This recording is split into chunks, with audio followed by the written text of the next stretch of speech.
রজমকৃত শয়তানের কবল থেকে আল্লাহ তাআলার কাছে আশ্রয় চাচ্ছি।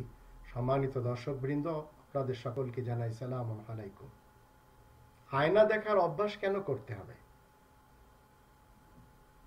এই কোরআন আমাদেরকে বলে 9 নম্বর সূরা তাওবার 119 নম্বর আয়াতে, ইয়া আইয়ুহাল্লাযীনা আমানুত্তাকুল্লাহ ওয়া কুনু মা'আস সাদিকিন। তোমরা যারা ঈমান এনেছো শোনো, তোমরা আল্লাহ তাআলা তাকওয়া অর্জন করো এবং সত্যবাদীদের সাথে দাও।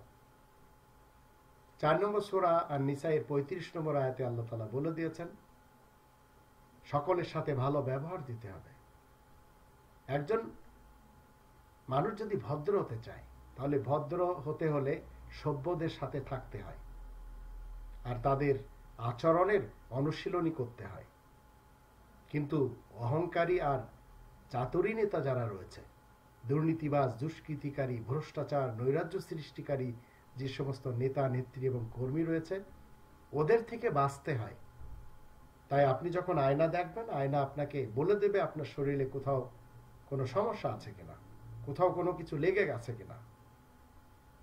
তো ঠিক এইভাবে যখন সত্যবাদীদের সাথে থাকবেন, তখন তাদের অনুশীলনীর কারণে আপনার ভিতরে যত মিথ্যার জিনিস রয়েছে সেগুলি ঝেড়ে নেওয়া সম্ভব। তাই আল্লাহ বলছেন তোমরা সত্যবাদীদের সাথে থাকো।